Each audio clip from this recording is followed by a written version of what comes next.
Assalamualaikum warahmatullahi wabarakatuh. Halo semuanya. Jadi saya di sini perwakilan dari kelompok 1 akan menjelaskan tentang uji beda pada sampel t-test yang beranggotakan ada Anggi Harismawati, Azahra Vanessa Putri, dan saya sendiri Sausan Anas Tahlib. Topik uji beda kali ini yaitu perbedaan denyut jantung sebelum dan setelah melakukan jogging. Topik ini dipilih karena memenuhi kriteria uji Barrett sampel t-test, di mana kita mengukur variabel yang sama, yaitu denyut jantung, pada subjek yang sama dalam dua kondisi yang berbeda, yaitu sebelum dan sesudah jogging. Berikut adalah datanya, yaitu jumlah N sama dengan 20, variabelnya denyut jantung, dan nilai signifikan yang digunakan 5% atau sama dengan 0,05. Selanjutnya, pada tahap penyelesaian, langkah pertama adalah menentukan hipotesis penelitian, karena data yang digunakan adalah data sebelum dan sesudah melakukan jogging pada orang yang sama, maka yang diuji adalah rata-rata selisihnya. Lanjut ke hipotesis 0 menyatakan bahwa rata-rata selisih sama dengan 0, artinya aktivitas jogging tidak memberikan pengaruh atau tidak terdapat perbedaan yang signifikan terhadap denyut jantung. Sedangkan hipotesis 1 menyatakan bahwa rata-rata selisih tidak sama dengan 0, artinya terdapat pengaruh atau perbedaan yang signifikan pada denyut jantung setelah melakukan jogging. Setelah hipotesis ditentukan, langkah berikutnya adalah menghitung rata-rata selisih secara manual. Nilai selisih setiap responden dijumlahkan sehingga diperoleh 767 karena jumlah sampel sebanyak 20 orang. Maka rata-rata selisih dihitung menggunakan rumus jumlah seluruh selisih dibagi banyaknya sampel. Setelah diperoleh rata-rata selisih sebesar 38,35, langkah berikutnya adalah menghitung standar deviasi selisih. Standar deviasi digunakan untuk mengetahui seberapa besar variasi atau penyebaran nilai selisih denyut jantung setiap responden terhadap rata-rata selisih. Selanjutnya, perhitungannya menggunakan rumus standar deviasi data berpasangan. Dari hasil perhitungan diperoleh nilai standar deviasi sebesar 3,20. Selanjutnya, yang kedua adalah menghitung nilai T-hitung. Setelah memperoleh rata-rata selisih dan standar deviasi, langkah berikutnya adalah menghitung nilai T-hitung menggunakan rumus Barrett sampel t-test.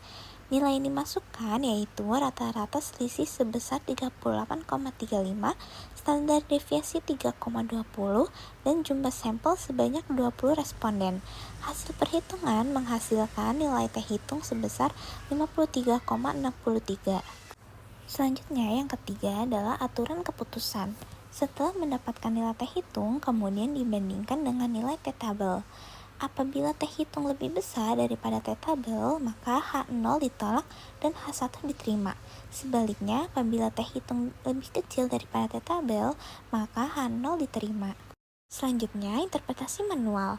Pada penelitian ini, jumlah sampel sebanyak 20, sehingga derajat kebebasan atau DF sama dengan N dikurang 1, yaitu 19. Dengan taraf signifikan 5%, yaitu 0,05 untuk uji dua sisi, diperoleh nilai T-tabel sebesar 2,093. Karena nilai T-hitung sebesar 53,63 lebih besar dibanding T-tabel yaitu 2,093, maka H0 ditolak dan H1 diterima. Artinya terdapat pengaruh yang signifikan dari aktivitas jogging terhadap denyut jantung. Selanjutnya, tahapan pengerjaan SPSS. Setelah dilakukan secara manual, analisis juga digunakan menggunakan SPSS. Langkah pertama yaitu membuat dua variabel, yaitu pretest untuk denyut jantung sebelum melakukan jogging dan posttest untuk denyut jantung setelah melakukan jogging. Selanjutnya, seluruh data dari 20 responden dimasukkan ke dalam masing-masing kolom. Selanjutnya, tahapan SPSS analisis. Setelah seluruh data dimasukkan, kemudian dipilih menu Analyze, lalu Compare Means, lalu Paired Simple t-test. Selanjutnya, variabel pretest dan posttest dipasangkan sebagai pasangan data. Lalu kemudian klik OK untuk memperoleh hasil analisis. Selanjutnya ada output SPSS. Pada tabel 1, paired sample statis, tabel pertama menunjukkan statis deskriptif. Rata-rata denyut jantung sebelum jogging adalah 73,20, sedangkan setelah jogging meningkat menjadi 111,55.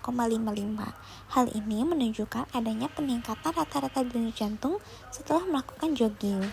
Selanjutnya, tabel kedua, paired sample correlation. Tabel kedua menunjukkan hubungan antara nilai pretest dan posttest. Nilai korelasi sebesar 0,951 yang menunjukkan hubungan yang sangat kuat antara pengukuran sebelum dan sesudah jogging. Selanjutnya, pada tabel ketiga, yaitu paired sample test. Pada paired sample test, diperoleh nilai signifikan atau two-tailed sebesar 0,000